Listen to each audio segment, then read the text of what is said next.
This section covers the accounting equation. The accounting equation is the basis for all accounting transactions. The accounting equation says that assets are equal to liabilities plus equity.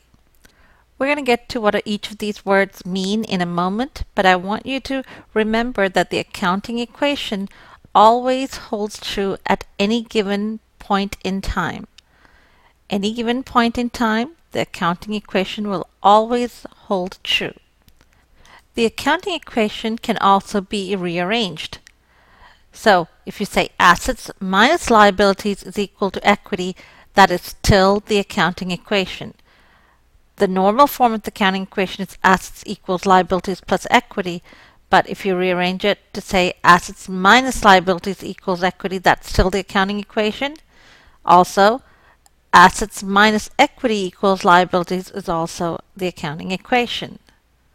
Now let's take a look at what each of the components of the accounting equation represent.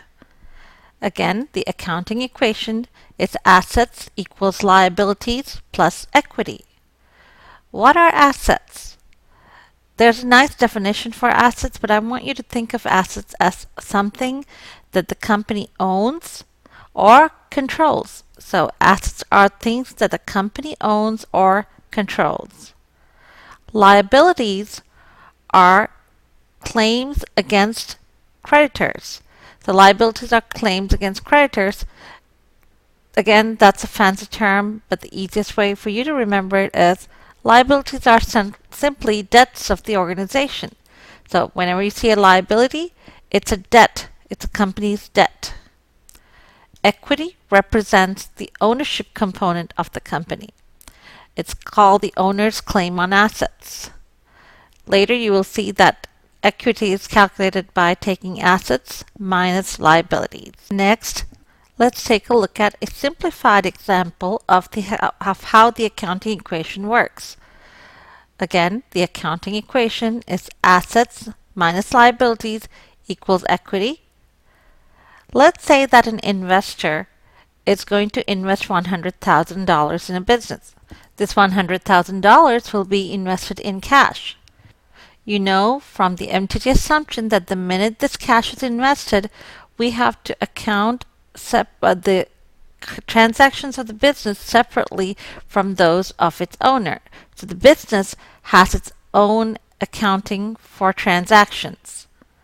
Let's take a look at the transaction in terms of the business. So what happened? The investor invested $100,000 in cash, and in return, they got ownership in the business. What's cash? Cash is an asset. Cash is something that the business has control of. The business can go and buy a building, they can buy a computer, or they can just go ahead and buy inventory to resell. The business has control of that cash. Now let's try that accounting equation again right after the investor invests $100,000 cash in the business. So we said cash was an asset, and right after the investment, the business has $100,000 in cash. Next, let's take a look at liabilities. How much liabilities does this company have? If you remember, liabilities are debt, and the company at this point does not have any debt. So the liabilities right now are zero. Now let's figure out how much is equity. Equity is calculated by taking assets minus liabilities. So $100,000 minus zero is $100,000.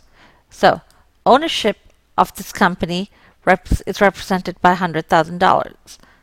To restate, the business has assets of $100,000, and that entire $100,000 belongs to the owners of the company.